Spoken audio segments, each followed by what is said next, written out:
Assalamualaikum warahmatullahi wabarakatuh. Waalaikumsalam warahmatullahi wabarakatuh. Alhamdulillah wassalatu wassalamu ala Rasulillah wa ala alihi wa sahbihi wa man wala wa ba'd. Mirsa Trans TV dimanapun Anda berada dan saudara-saudariku, sahabat-sahabat sekalian, alhamdulillah atas rahmat Allah Subhanahu wa taala kita diberikan kesempatan sampai pada hari ke-15 pertengahan bulan Ramadan di tahun ini. Kita bermohon kepada Allah semoga seluruh amal ibadah kita diterima oleh Allah Subhanahu wa taala. Baik, ini ada yang menarik. Ada yang mengatakan bahwa awal Ramadan itu penuh dengan rahmat. Pertengahannya maghfirah.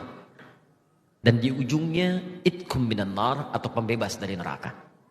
Pernah dengar pernyataan itu? Ya, ada yang menyebutnya sebagai hadis.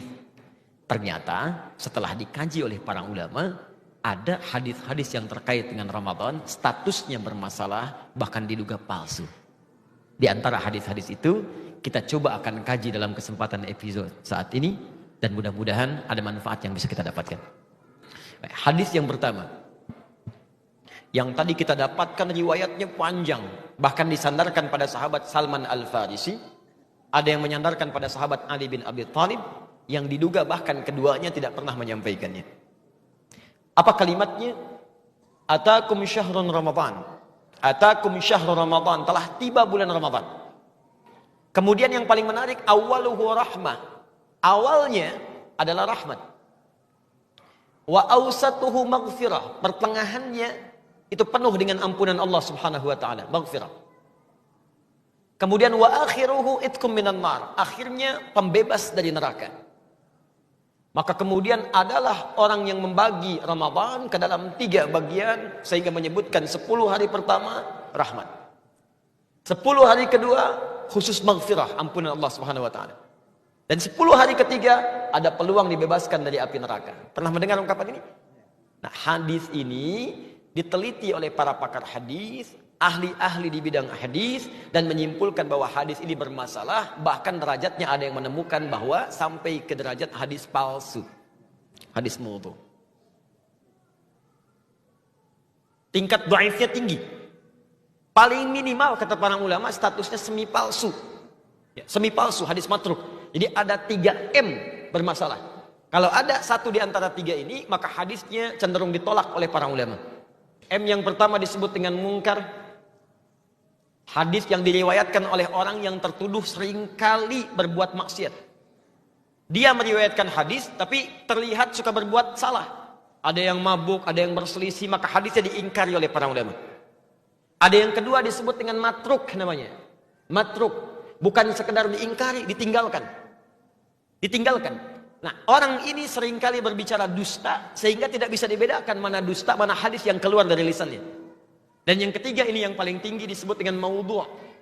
M yang ketiga maudhu', yaitu hadis yang sengaja dipalsukan dan diatasnamakan pada Nabi SAW. Di antara golongan hadis maudhu', bahkan minimal matruk, adalah hadis yang menyebutkan awal pertama Ramadan rahmat, pertengahannya maghfirah, dan ujungnya pembebas dari neraka. Apa indikasinya? Satu, ini bertentangan langsung dengan hadis-hadis Nabi yang lain, yaitu yang sahih. Hadis-hadis sahih mengatakan semua Ramadan siang dan malamnya, pertama sampai akhirnya itu berisi rahmat dan ampunan Allah Subhanahu wa taala. Jadi Nabi sendiri nggak pernah memisah-misah awal, akhir, pertengahan, tidak. Tapi kata beliau, Al-Bukhari nomor hadis 38. Man shoma ramadhana imanan wa ihtisaban ghufira lahu ma taqaddama min dhanbi. Siapa yang puasa setiap hari Ramadan, setiap hari, awalnya, tengahnya, akhirnya, dilakukan karena Allah ikhlas mengharap pahala, diampuni semua dosa-dosanya. Jadi sejak awal Ramadan ampunan sudah ada. Nomor hadis 37 sebelumnya di Al-Bukhari. Man qama ramadhana imanan wa ihtisaban ghufira lahu ma taqaddama min dhanbi. Bukan cuma siangnya, malamnya bermohon kepada Allah ampunan, salat dengan baik, minta ampunan, ikhlas dikerjakan, diampuni semua dosanya. Ini menandakan hadis yang dimaksudkan bertentangan dengan hadis-hadis Nabi sallallahu alaihi wasallam. Jelas di sini? Nah, ada banyak hadis yang bermasalah lagi, tapi sebelum kita tampilkan, barangkali ada yang ingin bertanya atau berdiskusi, atau mungkin pernah mendapatkan hadis, ingin Anda tanyakan dan kita bahas statusnya. Baik, siap insyaallah? Silakan. Yang mau saya tanyakan Ustadz, apa benar menjalankan ibadah umroh di bulan Ramadan pahalanya senilai haji Ustaz? Baik. Jazakumullah khair. Allah yubarik fik. Ya, kita lihat hadisnya. Ada seseorang, ini riwayatnya hampir di setiap kitab-kitab hadis yang mu'tamad, yang sahih, yang dipercaya. Ada seorang yang ditanya oleh Nabi, kenapa kamu tidak berhaji tahun ini? Kata orang ini, ya Rasulullah, saya nggak punya kemampuan berhaji. Sebab yang pertama ada yang mengatakan, ada yang saya rawat di rumah, saya nggak bisa tinggalkan. Yang kedua riwayat mengatakan, ya Rasulullah, saya punya kesibukan di bulan-bulan ini, nggak bisa saya tinggalkan. Kata Nabi, kalau tak mampu kamu berhaji di bulan-bulan haji, maka berangkatlah umrah di bulan Ramadan, karena pahalanya senilai dengan haji. Pahalanya senilai dengan haji. Bukan dia sudah haji. Awas, jangan salah menyimpulkan. Jangan karena Anda nunggu kuota lama-lama, kita haji aja di bulan Ramadan yuk. Itu salah menyimpulkan. Ya. Jadi tidak ada haji di bulan Ramadan, yang ada pahalanya senilai haji. Kenapa pahalanya dinilai berlipat senilai haji? Karena perjuangan orang umrah di Ramadan, itu perjuangannya lebih daripada biasa. Persis seperti orang haji berjuang. Coba lihat orang haji berjuang. Fisiknya, ya dari mulai wukuf, ke Muzdalifah cari batu, sampai lontar, sampai jalan begitu panjang, fisiknya terkuras. Maka persis seperti orang puasa kemudian umrah. Dari mulai tawaf, dia kemudian naik turun sa'i, sampai semua dikerjakan dalam keadaan menahan lapar dan haus. Maka itu yang melipat gandakan pahalanya. Allah Ta'ala alam bisawab. Ada yang lain? Assalamualaikum warahmatullahi wabarakatuh. Waalaikumsalam warahmatullahi wabarakatuh. Ustadz, mungkin ini agak tidak terlalu berkaitan secara langsung dengan hadis, tapi berkaitan dengan puasa dan membersihkan hati. Baik. Bulan Ramadan itu kan memang bulan yang penuh berkah, dan kita memang saatnya kita buat membersihkan hati gitu. Nah, sebelum memasukinya aja kalau bisa kita saling memaafkan satu sama lain gitu. Bagaimana Ustadz apabila kita kan manusia biasa, kita punya rasa kecewa, punya rasa sakit hati yang kadang-kadang susah buat kita hapuskan gitu. Bagaimana supaya kita bisa menjadi orang yang ikhlas, bisa melupakan, bisa memaafkan, karena kan kodratnya manusia pasti gampang lah buat sakit hati, marah dan sebagainya. Itu aja pertanyaannya Ustaz. Bagus pertanyaan. Dan apa yang Anda sampaikan kisahnya pernah terjadi di masa lalu. Sehingga Allah menawarkan satu tawaran spesial kalau dia bisa mengikhlaskan semua perasaan yang dirasakan. Maka turunlah Quran surah ketiga Ali Imran ayat 133 sampai 134. Paling kanan sebelah atas di mushaf. Perhatikan kalimatnya. Wasari'u ila maghfirah. Wasari'u ila maghfirati min rabbikum. Bergegaslah Anda mengevaluasi diri, mohon ampunan kepada Rabbmu. Koreksi, banyak yang salah dalam hidup.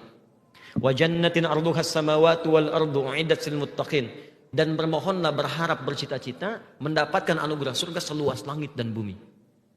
Komplek tinggal seseorang di dunia bisa luas, tapi tidak ada yang seluas langit dan bumi. Saya sediakan, kata Allah, khusus untuk orang takwa. Tapi bukan takwa biasa, spesial. Siapa takwa yang dimaksud? Ayat 134-nya. Alladzina yunfiquna fis sarra'i wad dharra. Golongan pertama yang sedang infak. Di saat punya, bahkan tak punya pun masih pengen infak. Di dalam keadaan tak punya pun masih mereferensikan. Saya dalam nggak punya nih, barangkali mungkin baju saya bisa dijual. Barangkali teman saya mungkin bisa ngasih, saya referensikan. Itu surganya seluas langit dan bumi. Yang kedua, wal kadhiminal ghaidha, orang yang sanggup menahan marah. Yang ketiga, wal 'afina 'anil nas, orang yang bisa memaafkan kesalahan orang lain. Jadi kalau Anda ada tawaran, perhatikan tawarannya. Mau mempertahankan amarah di dalam jiwa atau menukarnya dengan surga seluas langit dan bumi? Maka jangan tunggu, hilangkan itu semua dan tidak ada faedahnya mempertahankan kemarahan di dalam jiwa kita. Ada yang lain? Assalamualaikum warahmatullahi wabarakatuh. Assalamualaikum. Ada hadis yang mengatakan bahwa seorang yang berpuasa itu bau mulutnya lebih harum dari minyak kasturi. Masya Allah. Memandang ini bagaimana? Hakikatnya Baik. Itu ada di kitabnya Imam Al-Bukhari, di Kitabus Siyam, nomor hadis yang pertama, posisinya paling kanan di sebelah bawah. Ya. Redaksinya, la khulufu famis shaimi atyabu. Awas, yaumal qiyamati min rihil miski. Sungguh bau mulut orang yang puasa itu nilainya lebih harum di sisi Allah pada hari kiamat dibandingkan dengan minyak kasturi. Kasturi itu kalau di Arab minyak yang paling wangi. Orang mengatakan baru dibuka belum dipakai udah wangi. Ini ada orang yang bau mulutnya lebih wangi dibandingkan minyak kasturi. Siapa itu? Adalah bau mulutnya orang yang puasa. Tapi apa yang dimaksud di hadis itu? Apakah diartikan jangan pernah sikat gigi? Yang dimaksud hadis ini adalah, kata para pakar hadis, yang dimaksud adalah makna majazi. Karena orang puasa itu menjaga lisannya dari perbuatan maksiat. Dia tidak bergibah, dia tidak mencela orang, dia tidak menghina orang, dia tidak berbuat yang kotor. Nah, semua nilai itu wangi di sisi Allah. Karena mendatangkan pahala. Allah Ta'ala a'lam bissawab. Ada yang lain? Bismillahirrahmanirrahim. Assalamualaikum warahmatullahi wabarakatuh. Assalamualaikum warahmatullahi wabarakatuh. Ustadz, saya mau bertanya, apakah benar ada hadis untuk orang yang lupa makan dan minum saat berpuasa? Dan apakah boleh diteruskan? Ada orang yang saat puasa lupa, lantas makan. Makan, begitu habis, lupa saya sedang puasa kan? Bagaimana status yang seperti itu? Itu sama di Al-Bukhari, ada di Kitab As-Siyam, halaman 43. Ya paling kiri di pertengahan hadisnya. Bahkan dituliskan, babu so'imi idza nasya fa'akala wa syariba, bab orang puasa yang lupa lantas kemudian makan dan minum. Maka apa kalimat Nabinya SAW pada masa itu? Kata Nabi, idza nasya ahadukum, bima makna, kalau kalian lupa sedang berpuasa, fa'akala wa syariba, kemudian makan dan minum, falyutimma shaumahu fa innahu at'amahu Allah taala wa saqah. Maka kalau Anda dalam status lupa, silahkan teruskan puasanya. Jadi Anda sedang puasa, tiba-tiba tengah siang hari jam 1 makan, kemudian minum. Setelah selesai lupa, kata Nabi, teruskan puasanya. Puasanya tidak dianggap batal karena yang memberikan makan dan minumnya Allah Subhanahu wa Ta'ala. Tapi ini yang dimaksud bukan pura-pura lupa. Malam-malam berdoa dalam tahajud, ya Allah jadikan aku besok lupa. Tidak ya. Yang dimaksud ini normal, tiba-tiba lupa begitu saja. Jelas ya? Baik, Allah Ta'ala a'lam bis-shawab. Itu barangkali yang disampaikan. Terakhir, awas hati-hati, ada orang yang mengisi puasanya dengan banyak tidur. Bis tarawih tidur, bis subuh tidur, ke kantor cari musola tidur lagi, deh. Nah, ini terjebak hadis palsu. Hadisnya berbunyi, niyamus shaimi ibadatun, tidurnya orang puasa itu ibadah. Itu hadis palsu. Hadis palsu. Hadisnya palsu karena bertentangan dengan esensi puasa. Orang puasa itu banyak beraktivitas, bukan banyak tidur. Kalau orang tidur nggak ada amalan, sedangkan Nabi mengajak orang banyak beramal. Maka cukuplah itu dalil menjadikan apa yang disampaikan dianggap sebagai hadis palsu. Baik teman-teman sekalian, penting untuk kita mengetahui bahwa semua amalan kita mesti bersandarkan pada ketentuan dalam syariat, tuntunan dari Al-Quran dan pedoman dari Nabi SAW. Tapi juga kita mesti teliti untuk membaca hadis-hadis Nabi, karena tidak semua yang dikatakan bersumber dari Nabi statusnya dianggap benar dari Nabi SAW. Semoga Allah menerima puasa kita, menerima semua amalan kita, membebaskan kita dari hal-hal yang tidak kita pahami, dan memberikan pemahaman terbaik untuk mengantarkan kita ke surga. Allahumma taqabbal minna innaka antas sami'ul alim. Wa tub 'alaina innaka antat tawwabur rahim. Allahumma ij'alna ya Allah mimman yatamassakuna yatahammasuna fid dirasa wa ta'allum wa ta'lim. Ya Allah, jadikan kami termasuk hamba-hamba-Mu yang senantiasa bersemangat untuk belajar dan belajar. Allahumma 'allimna ma yanfa'una. Ya Allah, anugerahkan kepada kami manfaat dari setiap apa yang kami pelajari. Allahumma ya Allah wanfa'na bima ta'allamna, dan jadikan apa yang telah kami pelajari itu mengundang manfaat bagi kami dunia dan akhirat. Allahumma ya Allah irsyadna ya Allah lina'mal ma fahimna wa ta'allamna, dan berikan petunjuk kepada kami untuk mengamalkan apa yang telah kami pahami. Jangan biarkan setiap ilmu mengendap dalam tulisan ataupun benak kami tanpa kami amalkan.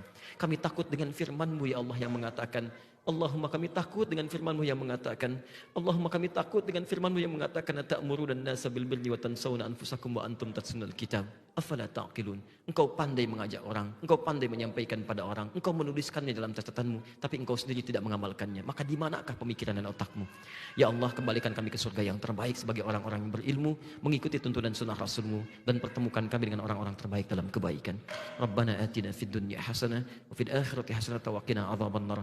Bifadlika subhana rabbika rabbil izzati amma yasifun wa salamun alal mursalin walhamdulillahi rabbil alamin. Pemirsa, demikian yang dapat disampaikan. Semoga memberikan manfaat. Selamat berbuka dan semoga Allah menerima seluruh amalan kita di hari ini. Assalamualaikum warahmatullahi wabarakatuh.